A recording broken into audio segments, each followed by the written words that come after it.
A long time ago, in a village called Akot, there lived a man and his wife. The man's name was Olyek, and his wife's name was Akullu. Olyek and Akullu were well known for being very kind. Friends as well as strangers were well treated in their home. Every visitor was given something to eat and drink. Strangers who had nowhere to sleep were always welcome to their house. Olyek and Akullu were, however, very sad people. They had been married for very many years but had no child.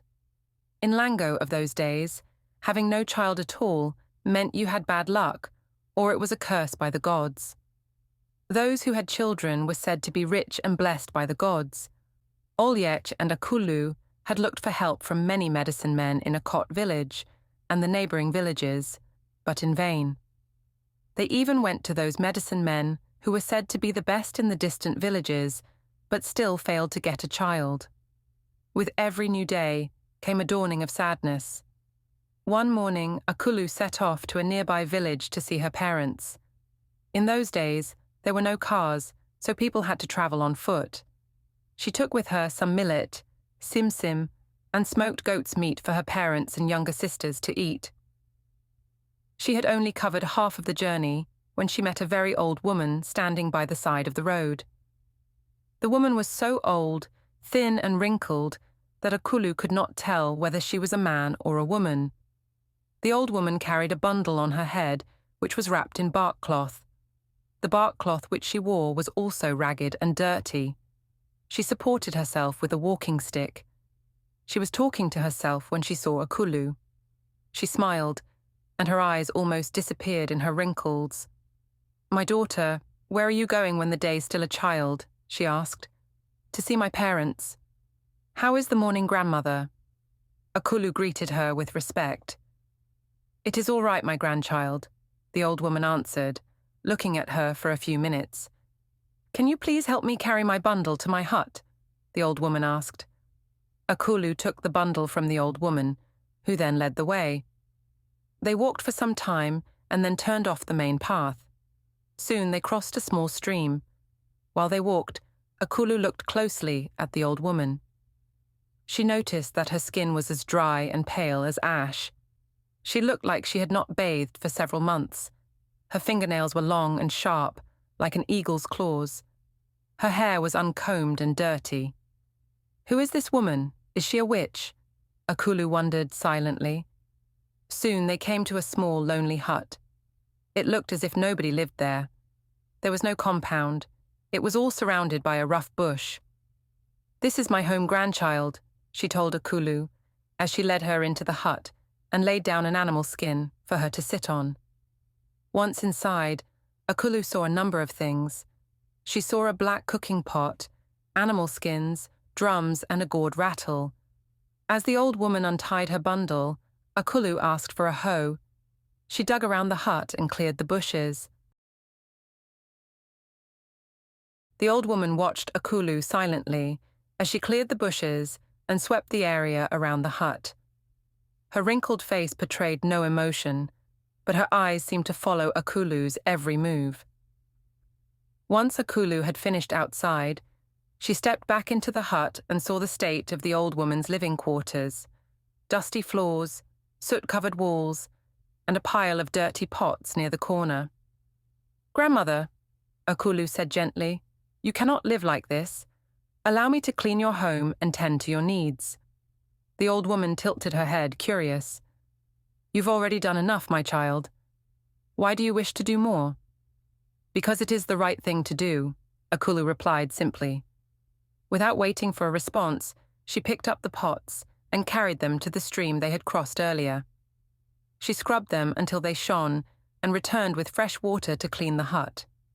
After wiping the walls and floors until they were spotless, she found the old woman's bark cloth garments and offered to wash them. At first, the old woman protested, but Akullu insisted, saying, "Grandmother, you deserve dignity, and I want to help." The old woman finally relented.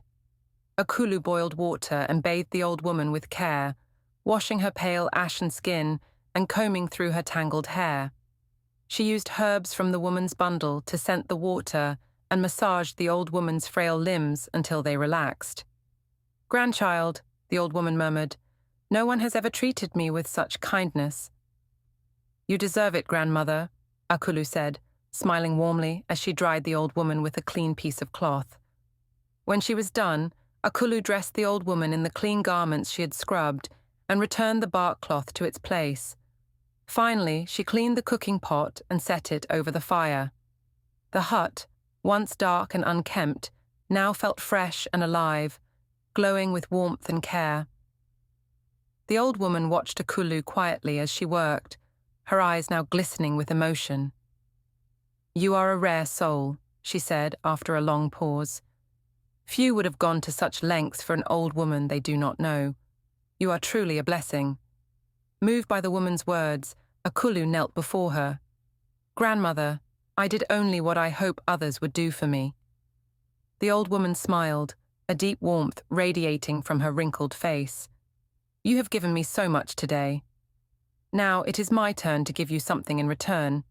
But first, let me prepare a meal for you." With surprising energy, the old woman moved to the corner of the hut and took out the black cooking pot. She added water, a handful of millet flour, and some leaves from her bundle, working with precision and care. The pot bubbled over the fire, filling the air with a rich, inviting aroma. As the food cooked, the old woman chanted softly under her breath, words that Akullu did not understand, but that seemed to vibrate with power. When the meal was ready, she served it to Akullu in a small clay bowl. "Eat, my daughter," she said. Akullu hesitated for a moment, but felt compelled by the kindness in the old woman's gaze. She took a small bite, then another. The food was unlike anything she had ever tasted, rich, warm, and filling. As she ate, a strange warmth spread through her body, starting from her heart and flowing to her fingers and toes. It was as if the years of sadness and longing had melted away, replaced by a quiet, radiant joy. "Thank you, grandmother," Akullu said, placing the empty bowl down. "That was the most wonderful meal I have ever eaten."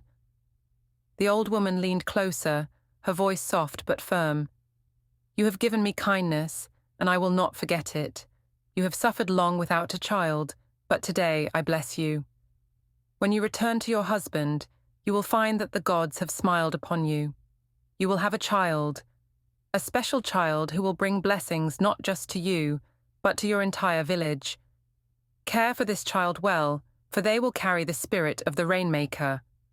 Akullu's heart leaped with hope and disbelief. "A child," she whispered. "Could it truly be?" The old woman nodded, her face serene.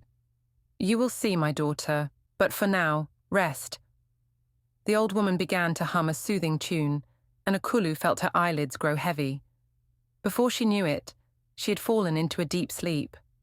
When Akullu woke, she was lying under a large tree by the side of the road. The old woman, her hut, and the surrounding bush were gone. For a moment, Akullu wondered if it had all been a dream, but the warmth in her chest and the fullness in her stomach told her otherwise. She rose with renewed energy and continued her journey to her parents' home.